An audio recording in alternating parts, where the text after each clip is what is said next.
Hello and welcome back to Bear Update. I'm Devin Sick here with the choir director, Jonathan Schott. Hello. So, first of all, what is concert choir? Well, concert choir is a performance group.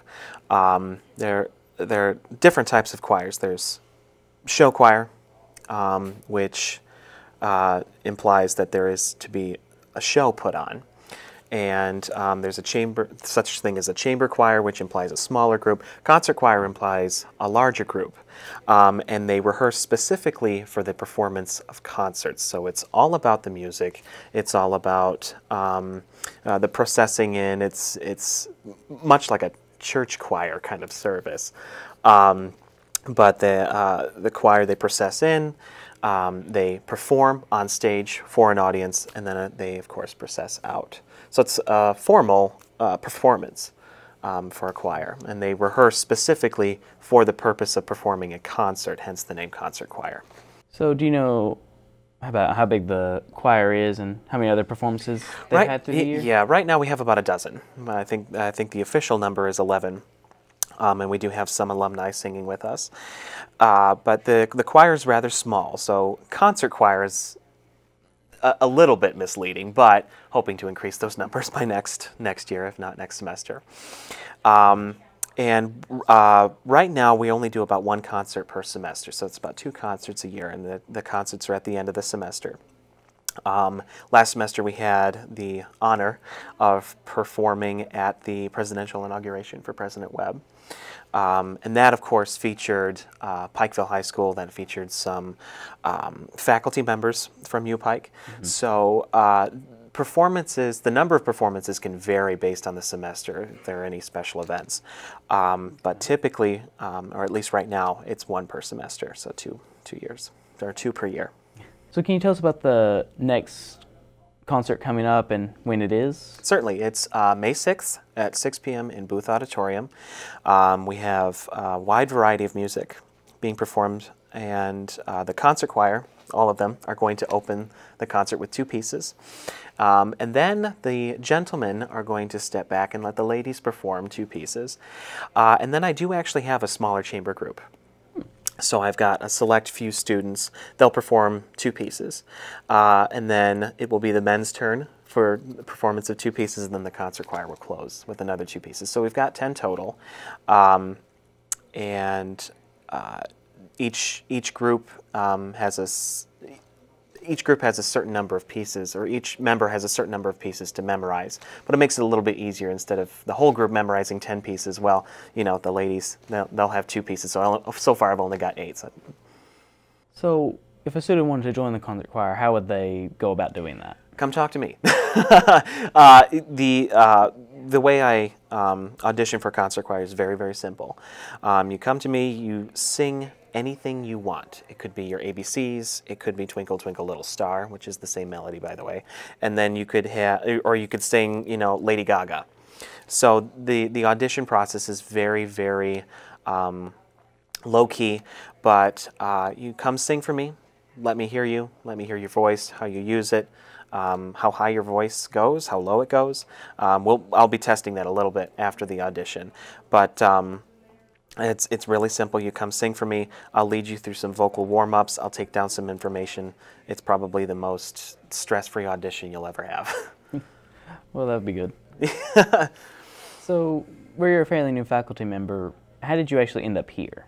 Well, I'm not married and I have no kids, and so I was fresh out of my master's degree and looking for a job.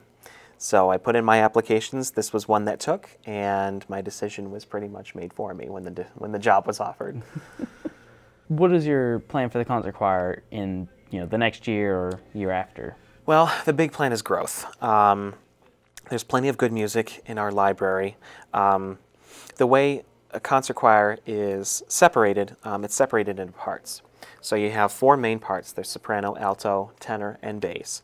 And then beyond that, you can have soprano 1, 2, alto 1, 2, and so on and so forth. So we have some 8-part music in our library, and our choral library, which implies that this group was at one point big enough to perform something like that. So right now, my number one goal is to grow the choir to that size again, to that performance size again, so we can do that 8-part stuff that's so beautifully written. And then, of course, I'd like to get the choir out performing a little bit more. Not as much a formal performance, you know, in booth auditorium or such, but rather maybe getting them out to some local churches, or getting them out to some of the local high schools to perform some pieces, because it's really hard to stay focused on one concert a semester. When you're starting in late August and September, it's like, okay, our concert's not until December 8th. What are we going to do until then? You know, because we can't just rehearse Christmas music. But, you know, the beginning of the semester, the beginning of the academic year allows an opportunity to get some standard repertoire under your belt. So when you do go on tour, when you do go visit the local churches or the high schools, or maybe even the local colleges, there is an opportunity to build that standard repertoire so that it becomes a staple of your choir, of your group. Mm-hmm. So, who's your favorite singer, just kind of in general? You know, I've never been really accomplished at picking favorites, which I suppose suits me in the field of teaching. But I really do enjoy Jose Carreras. He's a favorite of mine. I also enjoy Barbara Bonney. She's got this lyric soprano, this silvery tone, this silvery quality to her voice. To be honest, I don't listen to a fair amount of pop singers, but I do really enjoy Andy Grammer. And one of my favorite pieces is called Sweet Chance That Led My Steps Abroad. And there is a recording, and I can't find this anymore, I was kicking myself. There's a recording of a German singer named Fritz Wunderlich. And it's quite possibly my favorite recording. Quite possibly. Well, you know, I don't, like I said, picking favorites is rather difficult for me, but I really like Fritz Wunderlich and the way he sings that piece. Is there anything you're wanting to add that people should know about the concert choir? It's a family, and we've really been developing that sense of family this semester in particular. We had it in the previous semester, we had it in the fall, but this semester the students have really bonded, and they've really come to rely on each other, not just for music or for choir, but for life. And you're building friendships and relationships that will last a lifetime. In fact, I saw my best friend just this past weekend, with whom I sang in choir, with whom I got, you know, and I got to know him the past year. And it's a family, it's a team, and if you've never been really athletically inclined, or if you're just looking for something to do, we are welcome. And it's a community of bonding between not just the students, but between me and the students, and it's an opportunity to get to know them more. Yeah, I know what that's like.